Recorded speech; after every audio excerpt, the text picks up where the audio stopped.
Bom dia, então, quem chegou depois, espero que tenham aproveitado um pouquinho da nossa meditação, tão importante para a nossa compreensão do Santo Daime, né. Nós, então, vamos dar sequência para o capítulo 5 do Dhammapada, que vai falar sobre os tolos. Algumas pessoas, né, pensam assim: "Ah, vai falar dos tolos". Gente, se o senhor Buda colocou esse assunto no corpo de todo o seu ensinamento, tem uma razão muito forte para isso. Primeiro, para a gente não se comportar como tolo, como é o ensinamento de hoje, na nossa vida cotidiana, e também para a gente não se comportar como tolo na nossa prática, né? Como, por exemplo, está lá no Bodhisattva Charyavatara, que se a gente perder a atenção, a nossa prática não serve de absolutamente nada. Né? E também para que a gente não faça adesão a mestres tolos, né? Não é porque um ágio, né, uma mula, tem uma sela toda bordada de ouro e diamantes, que ele vai deixar de ser uma mula, vai deixar de ser um asno. Então, a gente precisa avaliar também as qualidades do mestre. E o Buda traz isso muito bem é, estudado nessas várias estrofes aqui. Tá? Então, é importante sim, né? E a gente vai precisar fazer uma reflexão a respeito disso. E hoje nós vamos ver, então, a estrofe 69. Eu vou ler antes o que está aqui nesse da Palas Atenas, que está na forma poética, que é muito bonito, que diz assim: doce como mel, pensa ser o tolo um mau ato, enquanto não produz fruto. Mas quando o mau ato produz fruto, ele passa por sofrimento. Então, essa nova tradução que eu venho fazendo com as diversas traduções né, que são feitas a partir de quase 20 textos, para a gente chegar numa versão que seja mais compreensível. A versão poética é bonita, sim, mas é preciso que a gente compreenda um pouquinho mais. Então, não mudou muita coisa não nessa história. Então, está assim: enquanto o mal cometido não amadurece, o tolo pensa que os seus maus atos são como mel, mas quando ele amadurece, o tolo sofre. Então, o que Buda vem nos trazer aqui? Que a nossa atuação, tanto na vida cotidiana quanto na nossa prática de meditação, quando nós colocamos o desejo nisso. E aí a gente precisa ter muito cuidado com o que a gente deseja, com o que a gente aspira. Porque, normalmente, quais são esses objetos? São objetos que nos atraem a atenção. São objetos dos 5 órgãos do sentido, né? Visão, olfato, audição, paladar e o tato. E os elementos da mente, pensamentos, ideias, emoções. Então, a gente vai fazer uma adesão aos desejos para satisfazer os nossos prazeres e escapar, né, das coisas que são desagradáveis. Então, a gente precisa ter muito cuidado com isso, porque normalmente, né, como nós somos humanos e por causa do desejo nós somos, né, nascemos como humanos, nós vamos ler isso mais uma vez na nossa prática de Xenezi daqui a pouco. Essa é a nossa força de viver, né? A gente nasceu humano por conta do nosso desejo, mas a gente precisa refletir quando o desejo surge na nossa mente, porque algumas das vezes, né, a maioria das vezes, esse desejo é para satisfazer a nossa apreensão egocêntrica. Tem alguma coisa errada nisso? Tem, porque o objetivo do Dharma, está lá no texto do Lojong, é exatamente eliminar a apreensão egocêntrica. Então, tudo que vai reforçar a nossa apreensão egocêntrica vai nos atrasar na via, no caminho do despertar. Tá? Uma coisa que é importante de ser dita é que, quando a gente, na nossa experiência cotidiana, a gente deseja, sei lá, comer uma goiabada, por exemplo, o grande praticante, né, ou o praticante já com alguma maturidade na sua prática, ele vai comer aquela goiabada ali sem apego, entendeu? Vai comer a goiabada, é bom, tipo, acabou, né? E eu estou falando da goiabada, que era um objeto do desejo que eu tinha lá no retiro de 3 anos, né? Que era assim, uma dieta muito restrita, E, enfim, tinha uma pessoa da sanga, muito querida, e, que mandava essa goiabada. Então, a goiabada, para mim, na minha mente, virou um objeto de deleite absoluto. Então, é isso que a gente vai aprender. A gente vai conviver com os diversos objetos, né, dos prazeres dos sentidos e da nossa mente, mas sem apego. Isso que a gente vai progredir, tá? Então, se a coisa é boa, aproveite, mas veja que ela tem todas as características, né? Ninguém vai pensar aqui na goiabada daqui a 48 horas onde ela vai estar, né? Ela não vai ser tão bonitinha e interessante, por exemplo. Então, é esse a reflexão que nós vamos trazer aqui com o senhor Buda. Então, da transitoriedade dos prazeres, dos sentidos, e da ação do nosso próprios atos, né, do karma. Tá bom? Então, é o seguinte, essa historinha de hoje, essa história eu precisei refletir muito para trazer para vocês. Mas quem sou eu, uma simples praticante, para censurar uma história do próprio Buda? É uma história que hoje em dia não pode ir mais para as redes sociais, né? Nós vivemos todo um sistema de controle e tudo mais. Quando eu comecei no KPG, não havia, né? Até eu entrar no Retiro de 3 anos, não tinha gravação, não tinha nem vídeo, nem áudio, nem nada. A gente tinha que estar ali com a atenção 100%, porque passou aquilo ali, acabou, não tinha mais. Mas hoje os ensinamentos estão aí gravados e vão para as redes sociais, e isso pode causar alguns tipos de problemas, tá? Mas a história é muito importante porque traz 3 ensinamentos fundamentais. Quais são esses 3 ensinamentos? A transitoriedade dos prazeres sensuais, a ação de nosso karma e o início dos monastérios para as mulheres. Ou seja, já colocando um pouco um fim na história de misoginia que segue na nossa tradição, infelizmente. Tá? Então, eu fiz uma adaptação, deu um trabalhinho, porque eu precisei trocar aqui 70% das palavras, nem o título eu poderia colocar. Então, mas todo o corpo da história está preservado. Tá? Então, o que o Buda nos conta? O Buda, então, está em Jetavana, né, que é o parque lá que foi doado pelo Anathapindika, que é perto lá de Savatthi, e ele está contando a história de uma monja, Upalavana. E o que é essa monja Upalavana? Essa mente, então, um dia ela fez uma aspiração de atingir o despertar junto ao Buda Padumuttara, que é um Buda de tempos atrás. E ela fez essa aspiração e durante 100.000 kalpas ela fez a acumulação de mérito entre o mundo dos humanos e alguns renascimentos no mundo dos deuses. E aí, durante esses 100.000 kalpas, gente, 100.000 kalpas, ela fez essa acumulação do mérito, e aí, né, depois desse tempo, ela renasceu entre os deuses, e ela sabia ali que aquele, né, o próximo seria o seu último renascimento antes, né, de atingir a iluminação, né, o despertar. E aí ela está lá no mundo dos deuses, e ela renasce, então, em Savatthi, numa família de ricos mercadores. Ela nasce, né, nessa família muito rica, e ela nasce com uma aparência belíssima, fruto do seu excelente karma. A sua beleza era magnífica, a sua pele é dita que era tal como um lótus azul, né, de tão maravilhosa que era. E aí ela foi ali vivendo ali na sua comunidade, né? Era uma moça casta, pura, enfim, imaculada, e ela vivia ali.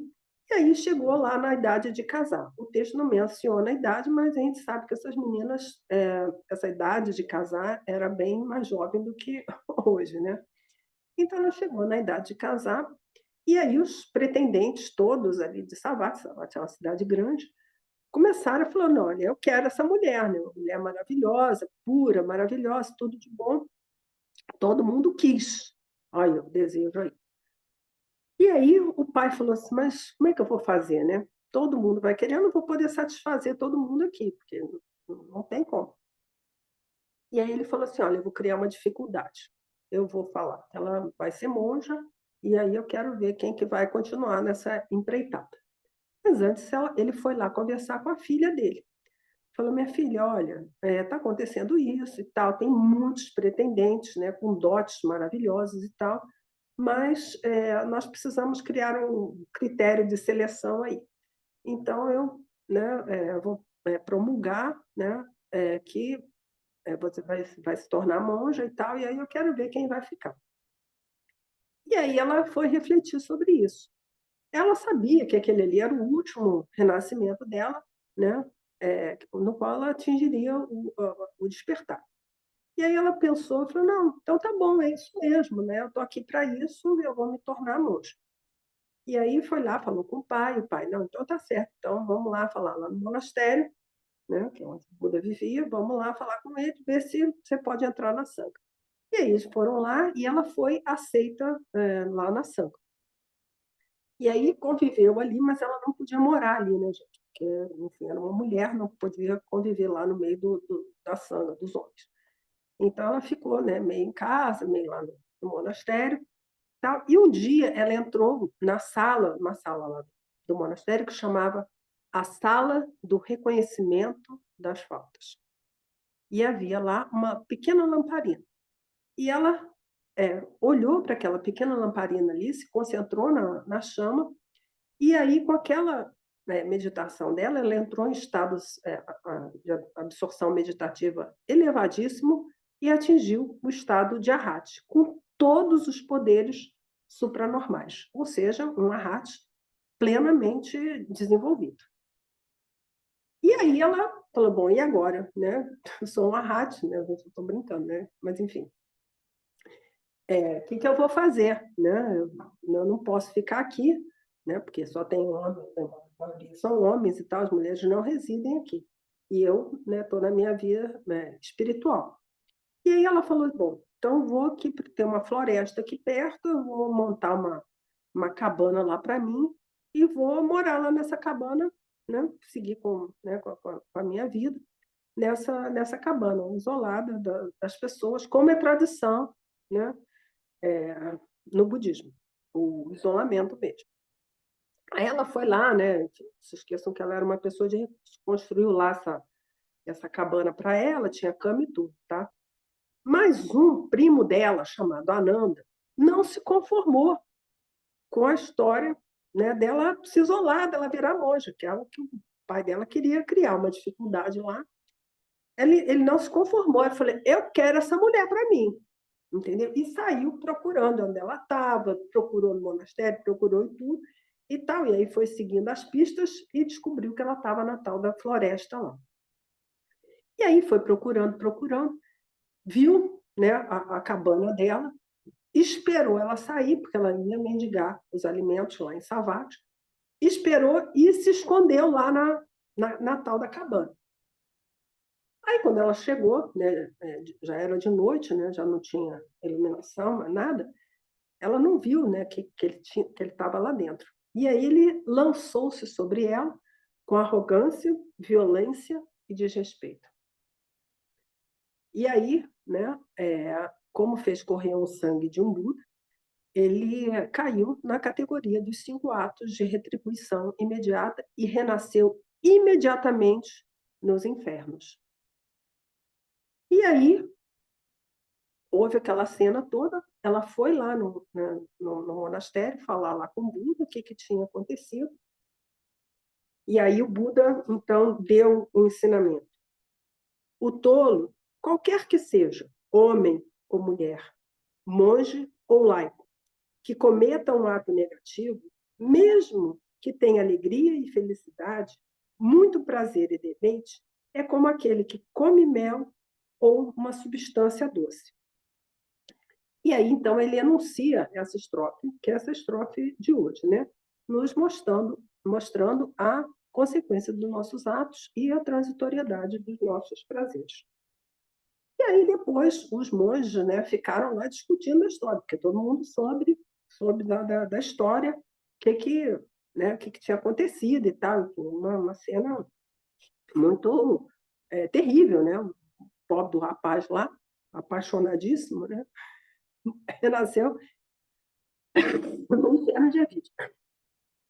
E aí o Buda, então, diz para os monges, né? Aquele que aspira à liberação deve deixar passar o desejo, tal como a gota do orvalho escoa da flor de lótus ou o grão de mostarda escoa, né, da ponta de um punhal. Nem mesmo a água se apega à flor de lótus, nem o grão de mostarda na ponta do punhal. Assim, os prazeres mundanos não se aderem ao arrate. E aí o Buda foi falar lá com o rei Passanadi, que era um rei lá, né, um grande benfeitor, foi falar e falou assim: Majestade, na Sanga, uma jovem de rica família e que atingiu o estado de arrate,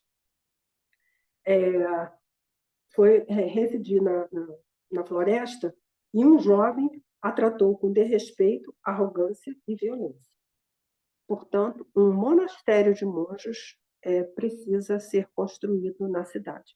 E assim deu-se início à tradição monástica para as mulheres dentro da tradição do Dharma do Buda. Então, a história é essa. E aqui nós vemos tantos ensinamentos. Por isso que eu resolvi realmente trazer para vocês aqui. Então, enfim, são muitos ensinamentos. Então, o que a gente vai, a primeira coisa, ver? É onde ela atinge o despertar? Na sala do reconhecimento das faltas. Eu já disse aqui que entre os três principais textos que eu considero como assim, tipo, os mais elevados, um deles é o segundo capítulo do Bodhisattva Charavattara, que vai falar do reconhecimento das faltas. Algumas pessoas lêem aquilo ali e veem como forma leviana, isso daí eu já sei. Mas não é assim, gente. Ali vai mostrar coisas profundíssimas lá do Mahamudra elevadíssimo, tá? Então, mostra aqui a importância do reconhecimento das faltas. Não é simplesmente a gente cometer um ato negativo, vai lá, reconhece a falta e está tudo de boas, não. Tem um poder gigante na nossa mente a gente realmente se arrepender dos atos negativos. Tá? Então, esse já é o primeiro ensinamento. O Buda traz para nós aqui essa importância do reconhecimento das faltas. Porque ele vai contar, né, na historinha, foi uma parte aqui que eu pulei, mas que ele fala, né, que nós, humanos, somos feitos de carne e osso. E como feitos de carne e osso, nós temos desejos e cometemos faltas. E quando vem essa possibilidade do reconhecimento das faltas, tudo pode ser purificado. Então, olha só a importância disso, né? E aí, outro ponto importante que vem aqui é como que a gente vai cometer os nossos atos negativos. Ainda que seja um comentário nas redes sociais, porque é tagarelice. Que são essas três palavrinhas aqui que estão no texto: arrogância, desrespeito e violência. Então, quando, né, não é só o desejo, eu quero, sei lá, cometer um ato negativo qualquer. Vamos lá, os comentários da rede social, que é melhor do que as postagens, né? O pessoal gosta muito. Quando tem arrogância, desrespeito e violência, já é um sinal de que está tudo errado. Então, o que a gente vai fazer? Corta. Aqui ele trouxe um ato drástico, né? Terrível, pobre do rapaz, pobrezinho, imagina, nasceu lá no Avite, entendeu? Mas a gente está construindo o nosso inferninho todos os dias, quando a gente age com arrogância. E olha só que perigo que é isso. Eu venho conversando com alguns praticantes, alguma coisa, né, assim, sobre esse tal da história do véu da ignorância.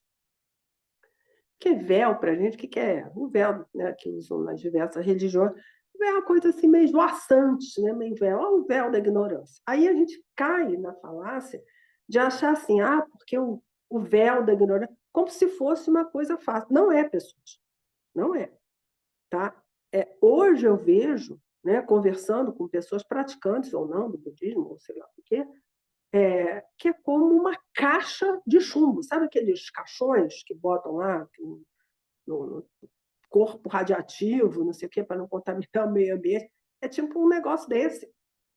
A pessoa não vê, não vê, não vê o outro, não vê o outro, entendeu? Ele está tão mergulhado no véu da ignorância dele, das convicções dele, né? Dos conceitos que ele tem a respeito da própria existência. Ah, é assim, o homem foi na Lua, não foi na Lua, tem isso, tem aquilo. Eu estou dando aqui um exemplo meio grotesco, mas em relação ao mundo de coisas. As pessoas estão fechadas, não conseguem abrir o negócio. E quando a gente vai ver que não tem nem samsara nem nirvana, é para esse caminho que nós vamos partir. E aí não é que não vai haver pecado no sudopador, né? Mas a gente vai compreender a natureza última de todos os fenômenos. Então, nós precisamos estar muito atentos com as características do que aprendemos na nossa atividade cotidiana, que é onde a gente aplica o Dharma. Então, fiquem bem atentos quando esse tipo de coisa aparecer, ainda que seja um comentário besta nas redes sociais, tá? Se está vestido com algum desses elementos aqui, já sabe que está ruim, né? Vai estimular lá uma resposta, vai ter like, vai ter gente que não vai gostar e tal, não sei o quê, mas isso não é o importante. O mais importante é o veneninho que você cultivou no seu véu da ignorância, reforçando ainda mais a tua ignorância da natureza de todos os fenômenos, que são o quê? Sofrimento, impermanentes, provisos de natureza. Tá? Então, essa é a nossa ação no mundo da nossa vida cotidiana. Mas tem em relação à nossa prática. E aí, gente? Para que a gente quer fazer retiro? Para que a gente quer meditar? Sabe? A gente precisa se questionar realmente o que a gente está botando para funcionar nisso daí. Porque é muito fácil a gente, sei lá, tá a vida cansada, né? Teve uma pessoa que era da Sangha, hoje está meio afastado, mas continua sendo um benfeitor da nossa Sangha. Mas ele falava que o trabalho dele era tão pesado que, né, todo mundo saía para almoçar e ele ia meditar, né? Que era para tipo aguentar o turno da tarde, né? Então era bom, né? Mas ele se equilibrava ali para o período da tarde, no trabalho dele. Mas não é esse o objetivo. O objetivo é a gente compreender a natureza última da nossa mente para que a gente tenha, então, amor, respeito, compaixão pelos seres, né? Não pensar mais nada a respeito de quem quer que seja. Então, nós precisamos estar muito atentos com o que a gente está querendo com a nossa prática, com o nosso estudo. Tem gente que quer só fazer estudos elaborados a respeito do budismo. É bom também, gente. Todas as grandes universidades têm departamento de estudos asiáticos e tem lá a disciplina de budismo. Tá? Então, está valendo também, mas não é o caminho da prática. Tá? Então, eu fiz algumas observações aqui da gente pensar. Os objetos que a gente deseja com tanta veemência, eles não pensam nada a respeito da gente, ainda que seja um humano. Né? Porque se esse humano não é uma pessoa desperta, né, iluminada, ela simplesmente, você também vai entrar como objeto dela. Tá? E aí, esse pensamento que um tem do outro é um pensamento dentro dos véus da ignorância. Então, a gente atribui valor às coisas e às pessoas e aos fenômenos, atributos que eles não têm. Não têm. Nessa semana passada, eu fui no meu trabalho, precisei ver uma apresentação de ginástica artística, e a coitada da menina que estava lá, toda desajeitada, tadinha, expondo a menina a uma situação tão difícil, né? E aí eu fui perguntar, né? Mas vem cá, por que expõe a criança assim? Ah, não, são os pais que querem. Falei, meu Deus do céu, a menina, coitadinha, não tem jeito, não tem corpo, não tem nenhum atributo necessário para aquela prática daquele tipo de esporte, né? E os pais colocam. Por quê? Os pais atribuem aquele objeto, né? Porque é um objeto, que a gente coloca também as pessoas, porque é um fenômeno, né? Colocar uma palavra assim mais bonitinha, qualidades que ele não tem. E a gente precisa saber quais são os atributos reais dos objetos aos quais a gente se vincula. E a gente, no véu da nossa ignorância, a gente não consegue perceber quais são as qualidades, os reais atributos daquele objeto. Então, por exemplo, a pessoa tem lá uma prisão de ventre, aí vai comer goiaba, vai piorar a situação. Então, a gente precisa ver quais são as reais qualidades do objeto. Então, sempre lembrar que a gente está na vigência do véu da ignorância. E aí vamos usar os significados, os sinônimos para a palavra véu, que está nos nossos dicionários, que é treva. Então, essa palavrinha véu, essa coisinha esvoaçante, assim, leve, né? Os véus que se usam, por exemplo, nas religiões, né? Nas diversas tradições, não é tão esvoaçante assim. Né? É uma vigência de treva que temos na nossa mente. Então, é isso que vai, né? Treva e escuridão. Então, é para a gente compreender isso. Tá? Isso é bem importante que a gente localize.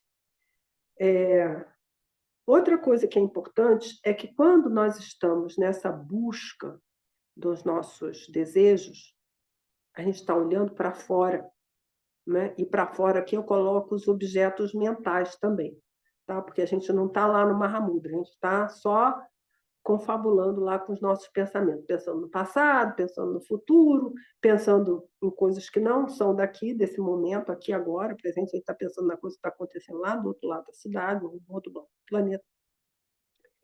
Quando a gente está olhando para fora, o que acontece? A gente perde a lucidez para olhar para dentro da nossa mente e ver o que está realmente acontecendo. Né? Por que eu estou querendo isso? Né?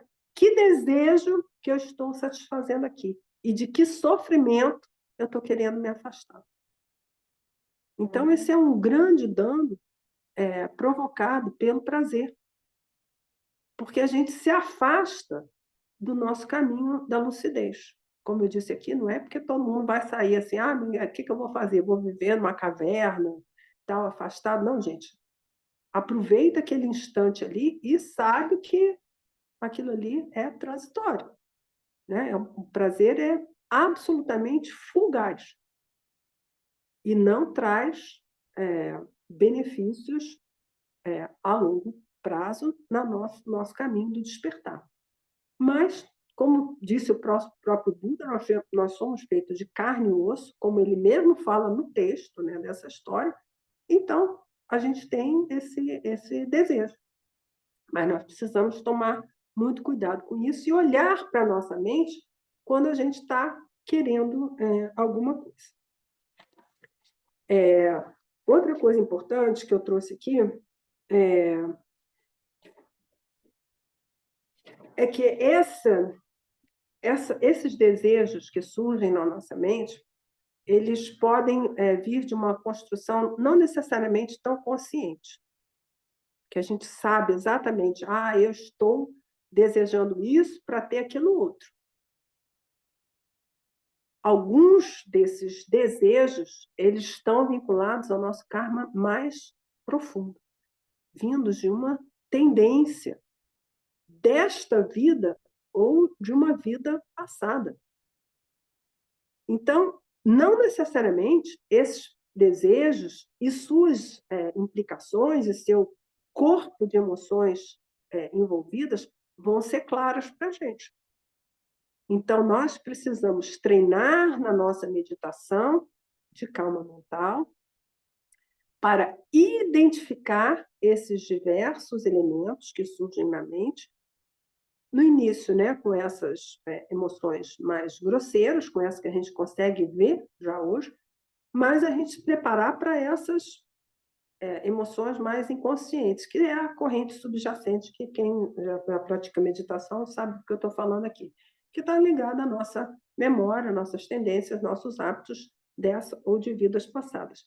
Então, olha só como é complexa essa história aqui. Não é à toa que a Upalavana ela teve os 100.000 kalpas para acumulação de mérito, de virtude, para ela poder chegar lá no estado de arhat. Outra coisa aqui é que a gente pense, que é um ensinamento importante que eu falei aqui, que é da transitoriedade dos prazeres. Normalmente, o que acontece? O desejo, né, quando a gente quer alguma coisa, aquilo vem com uma tonalidade afetiva tão forte que aquilo vem para fortalecer a nossa apreensão egocêntrica. A gente é feita das coisas que a gente acumulou ao longo da vida, né? Nossa história, a gente está apegada a isso. Mas é um exercício do praticante de ver a impermanência em absolutamente tudo. É triste isso? É meio triste, né? Meio assim, tipo, sabe, não vai durar para sempre? Não, não vai durar para sempre. Entendeu? Uma hora, né, a gente vai se separar daquele objeto ali. Por mais bonitinho, por mais interessante que seja, uma hora vai se separar, ainda que seja na morte do corpo físico. Mas uma coisa vai ser, um copo vai quebrar, uma caneta vai quebrar, enfim, uma peça de um altar vai cair, né? Você está lá distraído, limpando, e vai cair, vai quebrar. Então, a gente precisa colocar em todos os objetos com os quais a gente se relaciona, né? Estou falando dos 12 elos de originação interdependente, estou falando de contato, apego e tudo mais, a gente já colocar o selinho ali da impermanência. No início, a gente vai colocar mesmo, isso aqui é impermanente, tá bom. É um treino que a gente faz. Mas depois, com a nossa prática, nós vamos realmente entrando já em contato, já vendo que a coisa é impermanente, sem que isso cause desespero na gente. Vai acabar, então vamos aproveitar tudo, né? Então, é muito importante para que a gente, se quiser progredir na prática, ao se relacionar, né, ao ter contato com os diversos objetos externos dos nossos órgãos dos sentidos ou internos, a gente saber que aquilo ali é impermanente. Por mais bonitinha que seja a ideologia que você aprecie, tá? Aquilo ali é impermanente também. A gente sabe ao longo das histórias, da história da humanidade, né? Tudo bem, cada um tem um discurso lá sempre do vencedor, mas os grandes impérios ruíram também. Então, você imagina quem acreditou na potência deste ou daquele outro império, o que aconteceu com essa turma, né? Mas muita gente falou, não, isso aí é o que é o tudo de bom, entendeu? E o negócio acabou. Então, muito cuidado também com as ideologias que você cultiva, tá? Elas né, não são isso tudo que a gente dá a elas esse valor. Isso, né, vem do nosso desejo de reforçar a nossa apreensão egocêntrica. Uma vez eu presenciei uma conversa de duas pessoas, né, muito letradas, né, muito politizadas e tal, conversando, né? Eu estava presente nessa conversa, e aí um falando e outro falando, um só reforçava o discurso do outro. E aí eu fiquei observando aquilo ali, eu falei, gente, parecem dois peixinhos conversando no aquário, né? Eles estão falando do mesmo assunto, né? Mas aquilo ali reforçava, olha, isso aqui é o aquário que a gente vive, tem isso. Aí o outro, pois é, isso aqui é um aquário, a gente vive assim, tem isso, tem aquilo. Aí do outro, pois é, isso aqui é um aquário. Eu falei, gente, sabe peixinho que fica assim com a boquinha? Né? Que, aliás, isso é uma meditação que a gente faz. O outro está lá falando e você só vê o movimento da boca, né? Tipo, aciona a tecla mute. Então, a gente precisa estar muito atento com isso, né, com tudo que a gente cultiva, porque nós vamos, sem dúvida, obter o resultado desses atos. Tá bom? Então, chegou aqui no nosso horário, né? Nesse mês promocional está no Nepal, então nós vamos ter uma agenda um pouco diferente, tá? Eu não esqueci, né, das aspirações do Mahamudra, nós vamos seguir em fevereiro com eles, né, que faltam, a gente chegou na estrofe 13, até a gente chegar no 25. Então, eu vou concluir em fevereiro a exposição desse texto, né? Mas vocês já têm a tradução toda nova, né, do texto, então, para vocês, quem quiser dar uma estudada nele, pode, fica à vontade, tá? A gente já disponibilizou isso, uma tradução feita pelo Lama Trinley há muitos anos, então você já tem a versão atual. Gente, desculpa, mas aqui a vida está um pouco complicada aqui de saúde, mas vamos lá. Então, não sei se tem alguém que entrou mais, Charles, se alguém entrou para a prática de TNT? É o mesmo pessoal, tá? Continua, viu? Ah, então tá bom. É porque eu pedi para a Clarice para colocar no mesmo link para não dar aquele problema que deu da outra vez.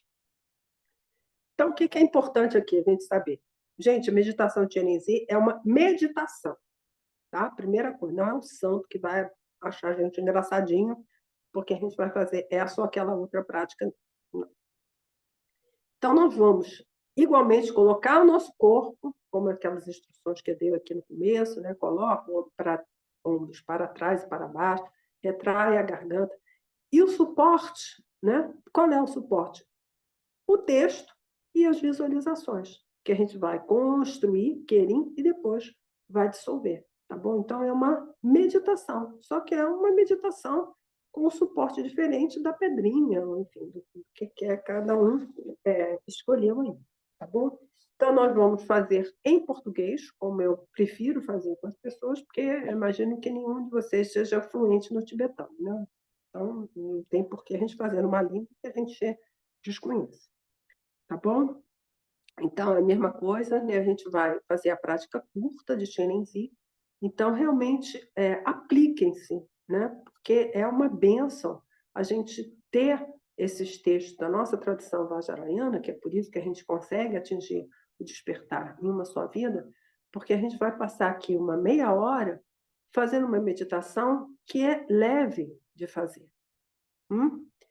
porque é agradável. Então, nós vamos ter essa oportunidade de fazer essa meditação dessa forma e que produz imensos benefícios, tá bom? Que a gente vai conhecer a natureza última da nossa mente com a repetição da prática e, reconhecendo a natureza última da nossa mente, nós vamos, então, desenvolver o amor e a compaixão, tá? Não é porque é o Buda da compaixão que a compaixão vai nascer assim de repente. Não, a gente precisa antes compreender qual é a natureza última da nossa mente. Tá bom? Então vamos lá. Vocês, todo mundo está aí com o texto, mas nós vamos fazer aqui a versão curta, tá?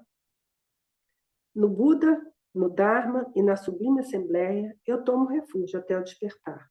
Pelo mérito resultante de minha prática da generosidade das demais paramitas, possa o estado de Buda se realizar para o benefício dos seres. No Buda, no Dharma e na sublime Assembleia, eu tomo refúgio até o despertar. Pelo mérito resultante da minha prática da generosidade das demais paramitas, possa o estado de Buda se realizar para o benefício dos seres. No Buda, no Dharma e na sublime Assembleia, tomo refúgio até o despertar. Pelo mérito resultante de minha prática da generosidade das demais paramitas, possa o estado de Buda se realizar para o benefício dos seres. Sobre a minha cabeça e a de todos os seres que preenchem o espaço, sobre um lótus branco e uma lua, está a sílaba Ri, que se transforma no supremo dos nobres. Chenenzi, branco, luminoso, irradia luz de 5 cores. Sorri e fita com olhos compassivos. Os primeiros de seus 4 braços estão juntos, e nos 2 seguintes tem um rosário de cristal e um lótus branco. Está vestido com sedas, joias e uma estola de pele de gazela. O Buda de luz infinita, Amitabha, adorna-lhe a cabeça. Suas 2 pernas estão na posição Vajra. e tem uma lua imaculada como respaldo. Ele é, em essência, a união de todos os refúgios. Senhor de corpo branco, não revestido de qualquer mácula, o Buda perfeito adorna a vossa cabeça, e com olhos compassivos mirais os seres. Ante Tianenzin me prosterno. Senhor de corpo branco, não revestido de qualquer mácula, o Buda perfeito adorna a vossa cabeça, e com olhos compassivos mirais os seres. Ante Tianenzin me prosterno. Senhor de corpo branco, não revestido de qualquer mácula, o Buda perfeito adorna a vossa cabeça, e com olhos compassivos mirais os seres. Ante Tianenzin me prosterno. Assim, tendo orado com benevolência, do corpo do nobre irradiam raios de luz. As aparências impuras causadas pelo karma e as percepções errôneas são purificadas. O mundo inanimado é a terra de Deuatin. O mundo animado, o corpo e a palavra e a mente dos seres são o corpo, a palavra e a mente do poderoso Tianenzin. Aparências, sons e inteligência indiferenciados da vacuidade. O Mani Padme Hum. O Mani Padme Hum.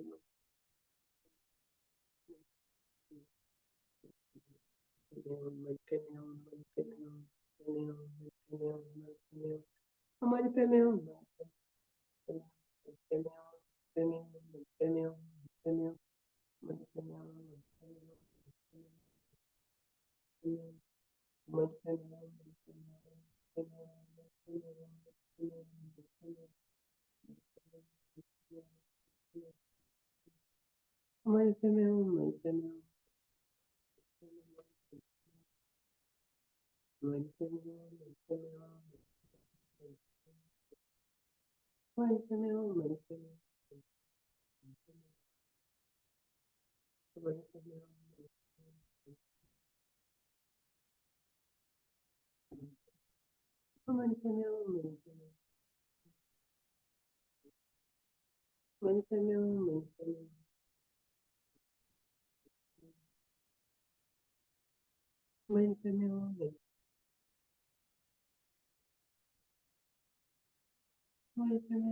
Minha aparência física e dos demais são o corpo do nobre. Todos os sons, a melodia de 6 sílabas, todos os pensamentos, a imensidão da grande sabedoria. Graças a essa virtude, tendo realizado rapidamente o poderoso Xerenzi, possa eu conduzir a esse estado todos os seres sem exceção. Assim, pelo mérito dessa meditação e recitação, que eu e todos os seres vinculados a mim, logo que deixarmos essa existência impura, possamos renascer milagrosamente em Dewachen. Logo que lá nascermos, possamos percorrer completamente as 10 terras e, por meio de emanações, fazer o bem do próximo nas 10 direções. Na fronteira noroeste do país de Udiana, sobre a haste que une os pistilos à flor de lótus, maravilha. Vós atingistes o Cid Supremo. Sois renomado como nascido do lótus e estás rodeado por um séquito de muitas dáquinas. Seguindo vossos passos, nós praticamos. Vinde, concedei-nos vossa graça, Guru Pema Siddhum. Om Ahum, benza Guru Pema Siddhum. Om Ahum, benza Guru Pema Siddhum. Om Ahum, benza Guru Pema Siddhum. Om Ahum, benza Guru Pema Siddhum. Om Ahum, benza Guru Pema Siddhum. Om Ahum, benza Guru Pema Siddhum. Om Ahum, benza Guru Pema Siddhum. Om Ahum, benza Guru Pema Siddhum. Om benza Guru Pema Siddhum. Om Ahum, benza Guru Pema Siddhum. Om Ahum, benza Guru Pema Siddhum. Om Ahum, benza Guru Pema Siddhum. Om benza Guru Pema Siddhum. Om Ahum, benza Guru Pema Siddhum. Om Ahum, benza Guru Pema Siddhum. Om Ahum, benza Guru Pema Siddhum. Om Ahum, benza Guru Pema Siddhum. Om Ahum, benza Guru Pema Siddhum. Om Ahum, benza Guru Pema Siddhum. Om Ahum, benza Guru Pema Siddhum. Om Ahum, benza Guru Pema Siddhum. Graças a essa virtude, tendo eu realizado rapidamente o Ordem Pema, posso eu conduzir a esse estado todos os seres sem exceção. Karma, concedei-me vossa atenção. Karma Pacheno, Karma Pacheno, Karma Pacheno, Karma Pacheno, Karma Pacheno, Karma Pacheno, Karma Pacheno, Karma Pacheno, Karma Pacheno, Karma Pacheno, Karma Pacheno, Karma Pacheno, Karma Pacheno, Karma Pacheno, Karma Pacheno, Karma Pacheno, Karma Pacheno, Karma Pacheno. Emarro, maravilhoso Buda de luz infinita, tendes à vossa direita o Senhor de grande compaixão, Chenenzi, e à vossa esquerda o Bodhisattva de grande poder, Vajrapani. Estás rodeado de um séquito de inumeráveis Budas e Bodhisattvas.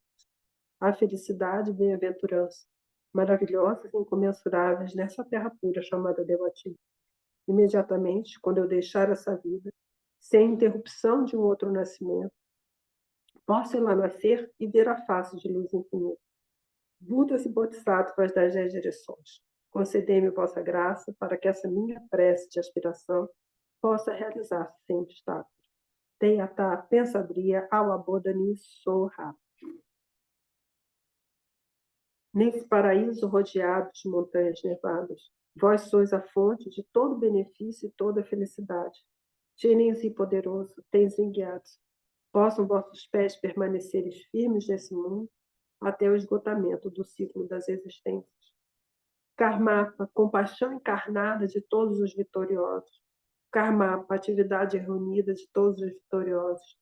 Karmapa, regente consagrado por todos os vitoriosos. Ordem do Doutrinley, algo que permaneçais firmes nesse mundo. Onsoti, protetor dos seres, estandarte de vitória do movimento não sectário e das escolas Daco e Champakadmi, coração do sentido último, sublime corpo de emanação, à semelhança de vossa precedente vida santa, possa vossa atividade iluminada florescer e ser longa a vossa vida. Onsoti, tu que dissipas todo medo e respondes a todas nossas aspirações. Tara, Mãe única, pense em nós. Vossa sublime emanação do Lama, Pai único, Sol radiante, viver sem elos e sua atividade florescer. Possam os pés dos gloriosos lamas permanecerem firmes, possam surgir alegria e bem-estar vastos como o céu. Possamos eu e todos os seres realizar as acumulações, purificar os obscurecimentos e sermos rapidamente estabelecidos no estado de Buda. Graças a esse mérito, tendo obtido a onisciência e vencido os inimigos, que são as máculas, possa eu liberar todos os seres do oceano do Sansara, agitado pelas ondas do nascimento, velhice, doença e morte. Conforme todo o conhecimento do corajoso Manjushri, do mesmo modo que Samantabhadra, e seguindo seus passos, eu dedico perfeitamente todas essas virtudes. Por essa virtude, possam todos os seres completar a acumulação de mérito e de sabedoria, e possam eles rapidamente obter os 2 corpos santos do Buda, que resultam dessas 2 acumulações, pela graça do Buda, que obteve os 3 corpos, pela graça da imutável verdade do Dharma em si, pela graça da infalível aspiração da Sangha, posta essa súplica de dedicatória realizar-se tal como ela é.